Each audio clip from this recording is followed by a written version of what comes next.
Morning பார்த்தீங்கன்னா ஒரு 8 o'clock போல் வந்தோம். இப்போ தான் வேக்சினு அந்த சிப் எல்லாம் முடிச்சுட்டு இப்போ தான் நாங்கள் முடிச்சு போகிறோம்.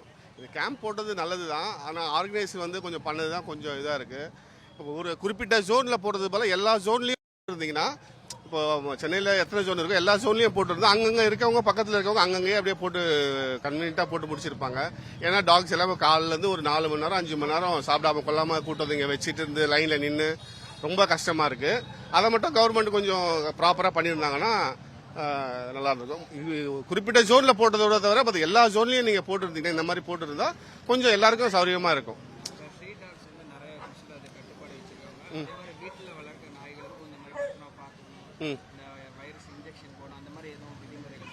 இல்லை அந்த மாதிரிலாம் எதுவுமே இல்லை சார். நீங்கள் வளர்க்குற நாகுக்கு கூட சிப்பு போட்டு நீங்கள் பார்த்து பராமரிச்சுக்கோங்க. அதுக்கு தான் சொல்லியிருக்காங்க. ஸ்ட்ரீட் டாக்ஸுக்கு அவங்க ஏதாவது கவர்மெண்ட் ஏதாவது அது சம்மந்தமாக ஏதாவது துறை ரீதியாக ஏதாவது நடவடிக்கை எடுத்தாலும் எடுப்பாங்க. ஆமாம், நாங்கள் எல்லா வேக்சின் போட்டு எல்லாமே பக்காவாக பண்ணியிருக்கோம். அந்த சிப்பு போட்டது ஆல்ரெடி இது நீங்கள் முன்னாடியே அதை பண்ணிடலாம். இது ஏன்னா ஒருத்தங்க வளர்த்துட்டு ரோட்டில் விட்டுட்டு கொஞ்சம் பெனிஃபிட் வந்து இப்போ டாக் ஒரு சீட்டு தொலைஞ்சிச்சுன்னு வச்சிங்களேன், நம்ம போய் ஒன்றுமே இல்லை, நம்மகிட்ட அந்த நம்பர் இருக்கும். இப்போ எங்கேயாவது மிஸ் ஆச்சோ இல்லை ஏதாவது அசம்பாவிதம் நடந்தாலும் எது நடந்திருந்தாலும் இது ஒரு ப்ராப்பர் கைடன்ஸ் மாதிரி இருந்திருக்கும்ன்றது ஒரு